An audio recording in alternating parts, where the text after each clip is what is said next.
Well, here we are at the end of the first full week of school, and I'm pretty tuckered out. But I wanted to make a quick video to show you what I do for the first day of school. Actually, it takes 2 to 3 days to do this, but I typically then have my students complete the activities for homework.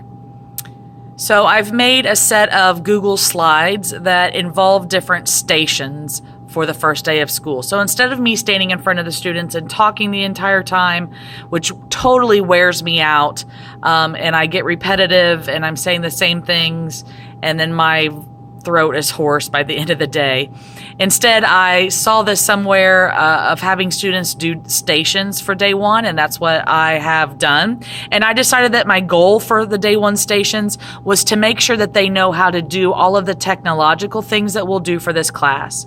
So each activity has a different purpose, whether it's getting them on logged into a class or to make sure that they know how to access something. That's what each station is for. So this first one that I have my 8th graders do is a set of Google Slides where they click on an empty slide that has a background format that I have set. And they tell me a little bit about themselves. So they tell me their birthday, they tell me their goals, they tell me when their study hall is, and then they drag some circles to fun events or fun details that I might like to know about them. So here's kind of what that slide looks like. So for example, would they rather listen to music or watch TV? And then they would just move that circle into position to give me that information. And that slot or that activity, that station, lets me know that they know how to use Google Slides and that we shouldn't have a problem with that in the future. Then on Google Classroom, I post an assignment called the Investigation Challenge, and this is to ensure that students are correctly logged into our Google Classroom. And when they complete this Google Doc, which involves kind of investigating me as their teacher and what my interests are and kind of what my characteristics are, then they submit it on Google Classroom. And that ensures that I know that they know how to submit an assignment, and I can also make sure that if there's any students that have joined the wrong Google Classroom, that I can get that corrected within the first couple of days.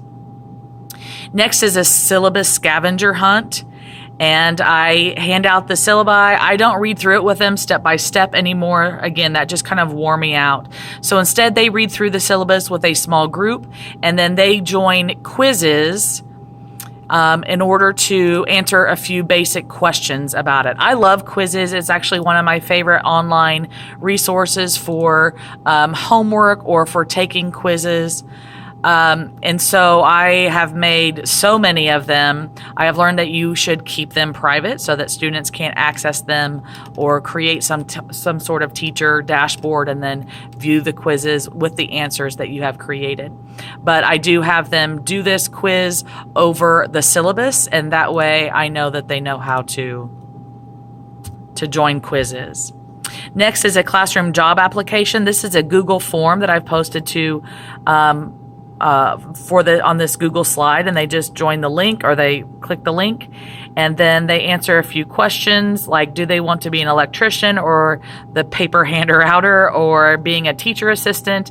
And this with this station, I can make sure that they know how to submit a Google form. Then the last two also involve other online platforms. This is Edpuzzle, where they watch a video and it forces them to stop every so often to answer some questions. So 8th graders watch this.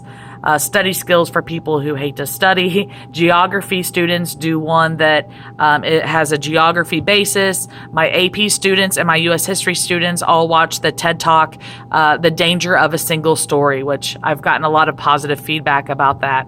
And then they answer questions related to their video. But this makes sure that they are in the correct Edpuzzle classroom and that they know how to watch those videos and submit them.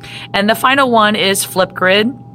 I have students do a quick video of themselves talking about their summer. And this is something I've done for several years. So you can see these are current students that have done this assignment. But then, 3 years ago, some of them have done a same talk, and so they like to go back and look at themselves 3 years ago and see what they were saying and how little they looked back then. But again, this way I know that number one, their camera works. Number two, their microphone works. Number three, that they know then how to do a Flipgrid, and that they will have to definitely participate in this class. So I love these day one stations. Like I said, sometimes they have to finish them over the weekend. So we usually start school on a Wednesday, and I let them work on an all day Wednesday and part of the day on Thursday. And then any remaining time after our other activities on Friday, they can work on these, and they finish them up on this over the weekend. I do usually have them count for a grade. These bigger assignments, such as the investigation challenge, that's usually worth a few more points than a syllabus scavenger hunt or the classroom job application. I just have them worth a few points, and it's mostly just for completion to make sure that they know how to access those online platforms. So I thought I would share that with you, and I hope that maybe you took something from this video that you can use in your own classroom. Have a great weekend.